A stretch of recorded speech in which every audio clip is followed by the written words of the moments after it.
ঐতিহ্যে জেলা নদিয়ার এক ঐতিহাসিক এবং পরম পবিত্র ভূমি শ্রীধাম মায়াপুর।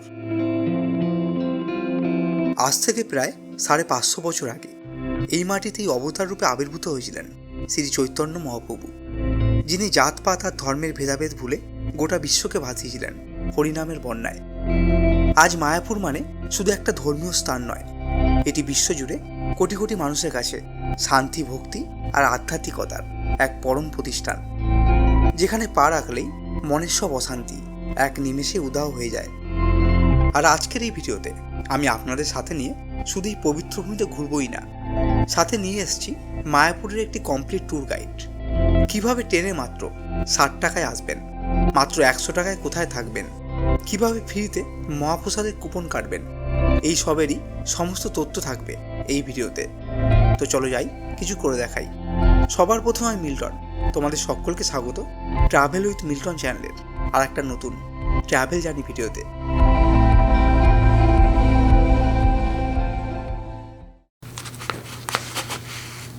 বাড়ি থেকে বেরিয়ে চলে এলাম সোজা আমাদের নিপুজি বাজারে। তো আমি চলে এসেছি STKK রোডের পুরো সামনে। এখন এখানে ওয়েট করছি, ওরা আসছে, গাড়িতে করে প্রায় চলেই আসছে, হয়তো সামনেই আসছে। আর কিছুক্ষণের মধ্যেই চলে এলো আমাদের আজকের ট্রিপের গাড়ি। রিয়াও আজ খন্নান হয়ে এই গাড়িতেই আসছে। অনেকদিন পর ফ্যামিলির সবাই একসাথে, তাই গাড়ির দরজা খুলতেই চারিদিকে আনন্দ আর এক্সাইটমেন্ট ছিল দেখার মতো। আমাদের গাড়ি STKK রোড ধরে মায়াপুরের দিকে এগিয়ে চলছে। তবে আপনারা যারা ট্রেনে আসতে চান তাদের জন্য মায়াপুর পৌঁছানোর দুটি সহজ আর সস্তা উপায় বলে দিই। মাত্র 60 টাকা খরচ করে আপনারা মায়াপুর পৌঁছে যেতে পারেন। প্রথম পদ্ধতি, শিয়ালদা থেকে কৃষ্ণনগরগামী যে কোনো লোকাল ট্রেনে উঠে চলে আসুন কৃষ্ণনগর সিটি জংশন। ভাড়া পড়বে 25 টাকা। সেখান থেকে অটোতে 30 টাকা ভাড়া দিয়ে 30 মিনিটে চলে আসুন স্বরূপগঞ্জ ঘাট। আর ঘাট থেকে মাত্র 5 টাকা দিয়ে ফেরিতে জলঙ্গি নদী পার হলেই মায়াপুর ঘাট। দ্বিতীয় পদ্ধতি, হাওড়া থেকে যে কোনো লোকাল ট্রেন ধরে চলে আসুন নবদ্বীপ ধাম স্টেশনে। ভাড়া পড়বে 25 টাকা। সেখান থেকে বাসে বা অটোতে চলে আসুন নবদ্বীপ ঘাটে। এক্ষেত্রে বাস ভাড়া 15 টাকা আর অটোতে 25 টাকা। তারপর নবদ্বীপ ঘাট থেকে মাত্র 10 টাকা ফেরি ভাড়া দিয়ে পৌঁছে যান মায়াপুর ঘাটে। অর্থাৎ দুদিক থেকেই 60 টাকায় আপনারা মায়াপুর চলে আসতে পারবেন।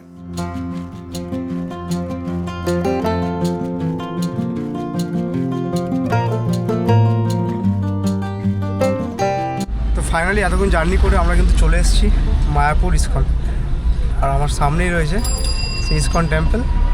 আর এবার আমরা মন্দির প্রাঙ্গণে যাব, গিয়ে ওখানটায় প্রথম আমাদের কাজ হবে যে টোকেন কাটা, তারপর আমরা জায়গাটা ঘুরে দেখবো আর সেটা ভার্চুয়ালি তোমাদের দেখাবো। তোমার ভিডিওর সাথে জুড়ে থাকো, A to Z সব ইনফরমেশন কিন্তু এই ভিডিওতে থাকবে।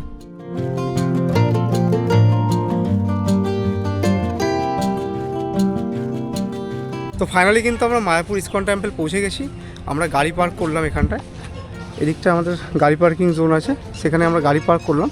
এবার আমরা সোজা চলে যাব মায়াপুর ইস্কন টেম্পলের পুরো কাছে।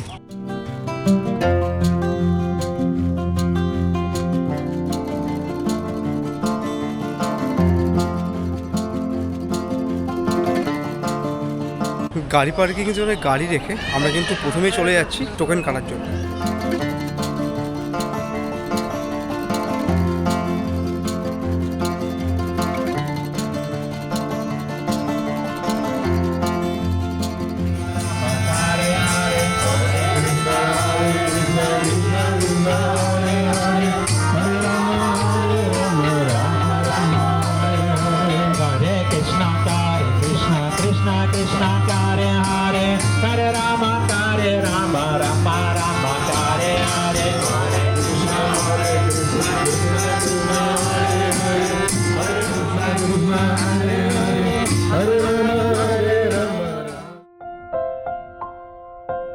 মায়াপুরে থাকার জন্য আপনাদের কাছে মূলত দুটি অপশান আছে। প্রথমটি হলো ইস্কন চত্বরের বাইরে প্রাইভেট হোটেল, যেগুলির ভাড়া 400 টাকা থেকে শুরু হয়। আর দ্বিতীয় এবং সবচেয়ে পপুলার অপশান ইস্কনের ভেতরে নিজস্ব ভবনগুলি, যেমন গদা ভবন, গীতা ভবন, বংশী বা চক্র ভবন। এগুলির ভাড়াও 300 থেকে 400 টাকা থেকে শুরু হয়। তবে আপনারা যদি সবচেয়ে কম খরচে থাকতে চান, তবে ইস্কনের মধ্যেই গৌরাঙ্গ কুটিরে মাত্র 100 টাকায় থাকার ব্যবস্থা পেয়ে যাবেন। আমি এই ব্লগে আপনাদের পরে দেখিয়ে দেবো গৌরাঙ্গ কুটিরটি ইস্কন প্রাঙ্গণের কোন জায়গায় রয়েছে।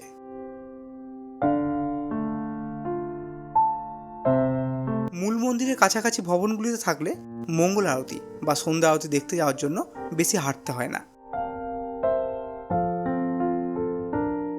আমি এখন দাঁড়িয়ে আছি শ্রী মায়াপুর চন্দ্রোদয় মন্দিরের গেটের কাছে। তোমরা যদি নবদ্বীপ থেকে আসো তাহলে কিন্তু তোমাদের এদিক থেকে নিয়ে আসবে। আর এখানে কিন্তু টোটোগুলো দাঁড়িয়ে আছে, এগুলো কিন্তু ফেরিঘাটের দিকে যাওয়ারই টোটো। আর এই সাইডেই রয়েছে মেন যে গেট, সেই গেট। এখান থেকে এন্ট্রি করব, আর এন্ট্রি করে কিন্তু প্রথমেই আমরা কিন্তু টোকেন কেটে নেবো। তো চলো যাওয়া যাক মন্দিরের মধ্যে, আর এখান থেকে টোকেন কাটার যে স্টলগুলো রয়েছে সেটা তোমাদের একবার দেখিয়ে নিই।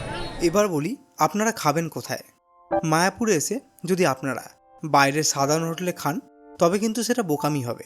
তাই এখানে এসে আমাদের প্রথম কাজই ছিল দুপুরের মহাপ্রসাদের জন্য কুপন কেটে নেওয়া। মাথায় রাখবেন, দুপুর 12টা থেকে 1টার মধ্যে কুপন সংগ্রহ করতে হবে। এখানে 40-50 টাকা থেকে শুরু করে বিভিন্ন মূল্যের অন্নপ্রসাদের কুপন পাওয়া যায়। এমনকি আপনারা যদি সকাল 7টার আগে কুপন সংগ্রহ করতে পারেন তবে অন্নদান কমপ্লেক্সে ফ্রিতে অন্নপ্রসাদ পেয়ে যাবেন।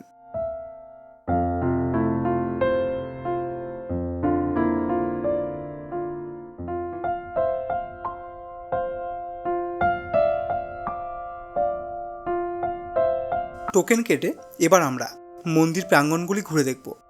প্রথমেই আমরা দেখে নেব প্রভুপাদর পুষ্প সমাধি মন্দির।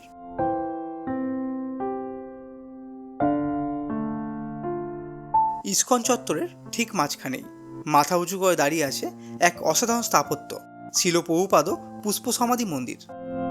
বিশ্বব্যাপী ইস্কন আন্দোলনের প্রতিষ্ঠাতা আচার্য ছিল প্রভুপাদের স্মৃতির উদ্দেশ্যে তৈরি এই সমাধি মন্দিরটির সৌন্দর্য সত্যিই চোখে পড়ার মতো।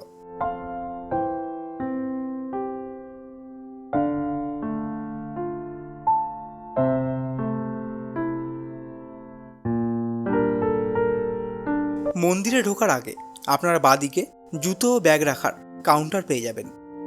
জুতো রাখা সম্পূর্ণ ফ্রিতে হলেও ব্যাগ রাখার জন্য 10 টাকা আর মোবাইল রাখতে 5 টাকা চার্জ লাগবে। জমা দেওয়ার পর যে কুপনটি দেবে সেটি কিন্তু সাবধানে রাখবেন। বেলা 11টা থেকে 1টার মধ্যে আপনারা এই মন্দিরটি খুব সুন্দরভাবে ঘুরে দেখতে পারবেন।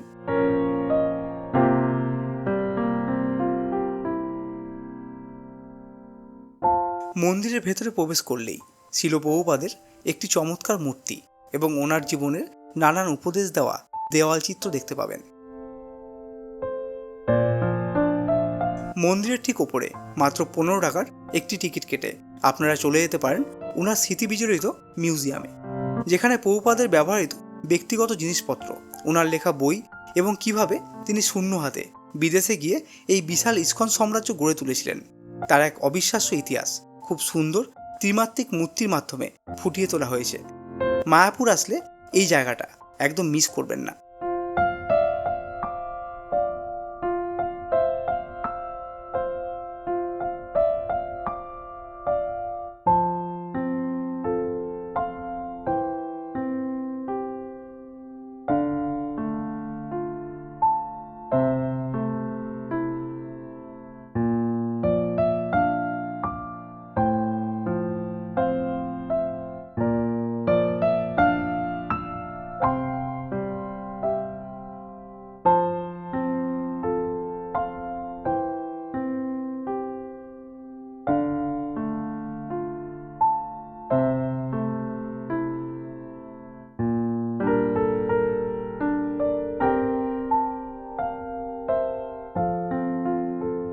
মায়াপুর ইস্কন টেম্পলে আসলে সবচেয়ে বেশি যেটা ভালো লাগে যেটা হচ্ছে এখানে কিন্তু বসে টাইম কাটানোর জন্য খুব ভালো ভালো জায়গা রয়েছে, যেরকমটা এখানে রয়েছে বিশ্রাম করার জায়গা। আর এত গরম কিন্তু এইসব জায়গা বসলে খুবই ভালো লাগছে, যেখানে মানে গাছের ছাওয়া রয়েছে তো, আর খুব ভালো এখানে ঠান্ডা পরিবেশ রয়েছে। তো আমরা এখন চলে যাচ্ছি গীতা ভবনের দিকে, সেখানে আজকে আমাদের লাঞ্চ কমপ্লিট করব। চলুন এবার ফ্যামিলির সবাই মিলে মহাপ্রসাদ গ্রহণ করা যাক। লাঞ্চের জন্য আমরা টিকিট কেটেছিলাম গদা ভবনে, তো আমরা এদিক থেকে এখন চলে যাচ্ছি গদা ভবনে। তো ওখানে গিয়ে আমাদের টোকেনের টিকিট দেখাতে হবে, তারপর আমরা আজকের লাঞ্চটা কমপ্লিট করব। লাঞ্চে কী কী আইটেম রয়েছে সব কিছু এই ভিডিওতে বলবো, আগে ওখানে পৌঁছাই। নির্ধারিত সময়ে হলের মেঝেতে বসে হাজার হাজার মানুষের সাথে এই অমৃত সমান মহাপ্রসাদ পাওয়ার অনুভূতিটাই আলাদা। মেনুতে ছিল ভাত, ডাল, পনিরের তরকারি আর মিষ্টি। তৃপ্তি করে খাওয়া দাওয়া সেরে মনটা একদম শান্ত হয়ে গেল। তো আমার পেছনে রয়েছে গদা ভবন। আমরা কিন্তু লাঞ্চ এখানেই কমপ্লিট করলাম, খুব সুন্দর খাওয়া দাওয়া করলাম। আর কী কী খেলাম সেটা তোমাদের দেখালাম। এর পেছনেই কিন্তু এখান থেকে ইসকনের যে টেম্পল সেটা কিন্তু খুব সুন্দর এখান থেকে দেখা যায়। খুব রোদের আলো ওপরে পড়ছে আর জাস্ট অসাধারণ ভিউটা লাগছে এখান থেকে। আর এই জায়গাটা কিন্তু খুব সুন্দরভাবে সাজানো গোছানো রয়েছে, তার ঠিক সামনে এরকমভাবে সেট করা। গদা ভবনে এন্ট্রি করার সামনেই কিন্তু জুতো রাখার একটা কাউন্টার ছিল ওই জায়গাটাতে। আমরা ওই জায়গাটা রাখতে পারিনি কারণ বন্ধ হয়ে গেছিলো। আমরা এখানে পৌঁছেছি তখন বাজে প্রায় 1:30 বেজে গেছে। তো আমরা লাস্টের দিকে এলাম, কিন্তু এই টাইমে আসার একটা সুবিধা এটা হলো খুব ফাঁকা ছিল, আমরা ফাঁকা খাওয়া দাওয়া করেছি। আর তার জন্য কিন্তু এখানে আমরা আমাদের জুতো এখানে রেখে আমরা এর ভেতর থেকে এন্ট্রি করেছিলাম। তো এই হচ্ছে গদা ভবন। এখানে কিন্তু আজকে আমাদের লাঞ্চ কমপ্লিট হলো। তো এরপর আমরা একটু বিশ্রাম করব। বিশ্রাম করে আমরা কিন্তু আরও এই জায়গাটাকে ঘুরে দেখব, আরও এক্সপ্লোর করব। আর আমরা আজকের দিনের সন্ধ্যা আরতি পর্যন্ত কিন্তু এখানেই কাটাবো। তো সেই সন্ধ্যা আরতি পর্যন্ত কিন্তু এখন অনেক কিছু দেখা বাকি আছে। তো তোমরা ভিডিওর সাথে জুড়ে থাকো, আরও অনেক কিছু তোমাদের আস্তে আস্তে সব কিছু দেখাবো। তো তোমাদের কীরকম লাগলো গদা ভবনে খেয়ে? সব কিছু খেয়েছো? কী কী ছিল আইটেম? রুটি ছিল, পনিরের তরকারি ছিল, ভাত ছিল, ডাল ছিল, বেগুনি ছিল, আর একটা পটলের তরকারি ছিল। আর মিষ্টির মধ্যে কী ছিল? মিষ্টি ছিল, পায়েসটা শেষ হয়ে গেছিলো, আমরা লাস্টে এসেছি বলে মিষ্টি ছিল। গদা ভবনে প্রথম খেয়েছো তো? গদা ভবনে প্রথম খেয়েছি। বেশ ভালোই খাওয়া দাওয়া করলাম, এখন পেট পুরো ভরে গেছে আমাদের। এবার আমাদের বিশ্রাম নিতে হবে, গিয়ে বিশ্রাম নেব। এই মিষ্টি তোর কেমন লেগেছে? ভালো ভালো লেগেছে? পেট ভরেছে কে? দুপুরের খাওয়া দাওয়া সেরে একটা টোটো বুক করে আপনারা চাইলে বেরিয়ে পড়তে পারেন মায়াপুরের বাইরের দর্শনীয় স্থানগুলো ঘুরে দেখতে। মাত্র 300 টাকার মধ্যে টোটো করে আপনারা 5টা প্রধান স্পট ঘুরে নিতে পারেন। প্রথম স্পটটি হলো 1870 সালে নির্মিত মহাপ্রভুর আসল জন্মস্থান বা যোগপীঠ। এরপর চলে যান প্রাচীন চৈতন্য মঠে, যেখানে রাধাকুণ্ড ও শ্যামকুণ্ডের দর্শন পাওয়া যায়। এছাড়াও আপনারা চাইলে ঐতিহাসিক বল্লাল ডিবিও ঘুরে দেখতে পারেন। ফ্যামিলির সবাই মিলে একসাথে এই পবিত্র জায়গাগুলো ঘুরে দেখতে দারুণ লাগবে। আমরা দুপুরে লাঞ্চ কমপ্লিট করে চলে এলাম মন্দির প্রাঙ্গণের ভেতরেই এক মনোরম পরিবেশে বসে কিছুটা টাইম কাটাতে। এরই মধ্যে দেখতে পেলাম বিশ্রামঘরের মধ্যেই এক জায়গায় প্রভুজি কিছু প্রশ্ন উত্তরের প্রোগ্রাম করছেন, আর তার ঠিক পাশেই আর এক জায়গায় গীতা পাঠ হচ্ছে। আমরা প্রভুজির প্রশ্ন উত্তর প্রোগ্রামে সামিল হলাম, কিছুটা টাইম শুনলাম আর নিজেও প্রশ্ন করলাম।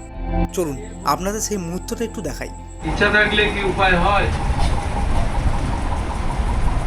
ইচ্ছা থাকলে উপায় হয়। ইচ্ছা থাকলেও বৈকুণ্ঠে নাও যেতে পারে, ভগবান নেবে না। ভগবানের ইচ্ছাটাই চরম, তার উপর জোর খাটিয়ে কিছু করতে পারবে।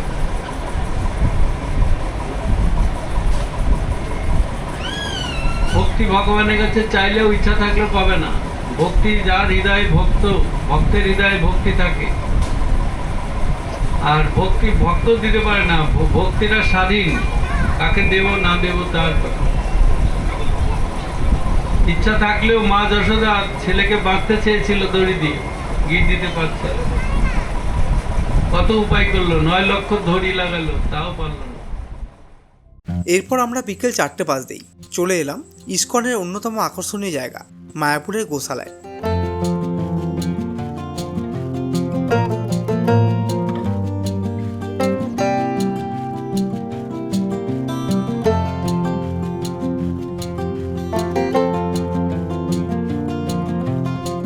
এই পথেই পড়বে গৌরাঙ্গ কুটির, যেখানে 100 টাকায় থাকার ব্যবস্থা রয়েছে।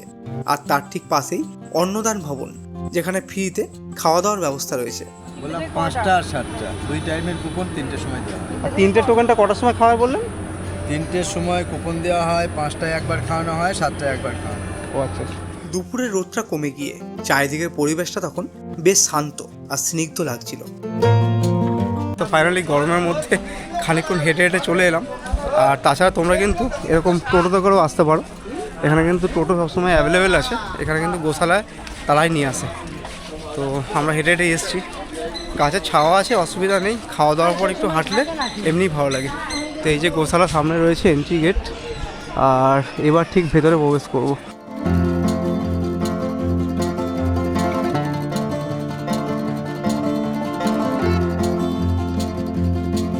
ইসকনের এই গোশালাটি কিন্তু অত্যন্ত বড় এবং ভীষণ পরিষ্কার পরিচ্ছন্ন। এখানে দেশীয় এবং বিদেশি নানান রকম জাতের গোমাতা রয়েছে। শুধু তাই নয়, গরু, ছোট ছোট বাছুর এবং ষাঁড়দের জন্য আলাদা আলাদা থাকার সুব্যবস্থা করা আছে। ফ্যামিলির সবাই মিলে এত কাছাকাছি গিয়ে গোসেবা দেখার অভিজ্ঞতা সত্যি দারুণ ছিল।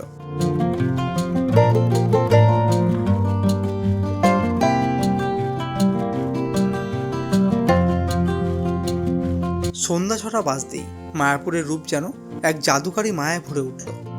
এখন আমরা দেখব সন্ধ্যা আরতি। তবে এখানে ঢোকার আগে আপনাকে ফোন আর যদি ক্যামেরা থাকে তাহলে নির্দিষ্ট কাউন্টারে জমা করতে হবে। ফোন আর ক্যামেরার জন্য 5 টাকা করে নেওয়া হয়। তবে মন্দিরের গেটে চেকিং করে ব্যাগ নিয়ে ঢোকা যায়। এবার শুরু হলো মায়াপুরের বিখ্যাত সন্ধ্যা আরতি। প্রদীপের আলো, ধূপধুনো আর কর্পূরের সুবাসে পুরো মন্দিরের বাতাস এখন অলৌকিক রূপ ধারণ করেছে। যখন এক সুরে হাজার হাজার ভক্তর করতাল আর মৃদঙ্গের তালে হরে কৃষ্ণের মহামন্ত্রে মেতে ওঠেন, তখন মন্দিরের ভেতরের পজিটিভ এনার্জি আর কম্পন সরাসরি হৃদয়ে গিয়ে আঘাত করে। এই আরতির মুহূর্তে কোনো জাতপাত থাকে না, কোনো দেশ বা ভাষার সীমানা থাকে না। সমস্ত পৃথিবীর মানুষ এখানে এসে সেই চৈতন্যের চরণে এক হয়ে যান। নিজের অজান্তেই কখন যে চোখ দুটো বন্ধ হয়ে আসে আর মনের মধ্যে সমস্ত অহংকার, প্রতিদিনের ক্লান্তি আর মানসিক অশান্তি এক নিমেষেই উধাও হয়ে যায়। তা আপনি এখানে না আসলে বিশ্বাস করতে পারবেন না। মনে হয় যেন সময়ের চাকাটা এখানেই থেমে গেছে। মায়াপুরে এসে এই সন্ধ্যা 6টার আরতি শুধু একটা দর্শন নয়, এটা আসলে নিজের আত্মার সাথে পরমাত্মার এক অদ্ভুত মিলন। আমরা ইসকন টেম্পলের সন্ধ্যা আরতি দেখে এখন আমরা বেরোলাম। এখন সময় হয়েছে প্রায় 7:28। তো আমাদের কিন্তু সন্ধ্যা আরতি দেখা কমপ্লিট হয়ে গেছে। আমরা পুরো আরতিটাই দেখলাম। আর এবার চলে যাব গাড়িতে, আর ওখান থেকে আমাদের জার্নি শেষ। তো তোমাদের ভিডিওটা কীরকম লাগলো অবশ্যই লাইক করবে আর কমেন্ট করে জানাবে। আর ভালো লাগলে অবশ্যই শেয়ার করবে ভিডিওটা। আর চ্যানেলটা নতুন হলে সাবস্ক্রাইব করে পাশে থাকবে। তো চলো এবার গাড়ির দিকে যাওয়া যাক। সন্ধ্যা আরতির সেই জাদুকারী আধ্যাত্মিক অনুভূতি বুকে নিয়ে এবার আমাদের ফেরার পালা। দিনের শেষে যখন মায়াপুরের এই পবিত্র ভূমি থেকে আমরা বিদায় নিচ্ছি, মনের মধ্যে এক অদ্ভুত রকমের হালকা অনুভূতি, পজিটিভ আর এক অদ্ভুত শান্তি রয়ে গেছে। যদি ভিডিওটা আপনাদের একটুও ভালো লেগে থাকে বা কাজে এসে থাকে, তবে ভিডিওটা লাইক করে বন্ধুদের সাথে শেয়ার করতে ভুলবেন না। আর এই রকম সুন্দর সুন্দর ইনফরমেটিভ ট্রাভেল ভিডিও দেখতে চ্যানেলটি সাবস্ক্রাইব করতে ভুলবেন না। দেখা হচ্ছে পরের কোনো নতুন রাস্তায়, নতুন কোনো গল্প নিয়ে। ততক্ষণ সবাই ভালো থাকুন, সুস্থ থাকুন। হরে কৃষ্ণ, রাধে রাধে।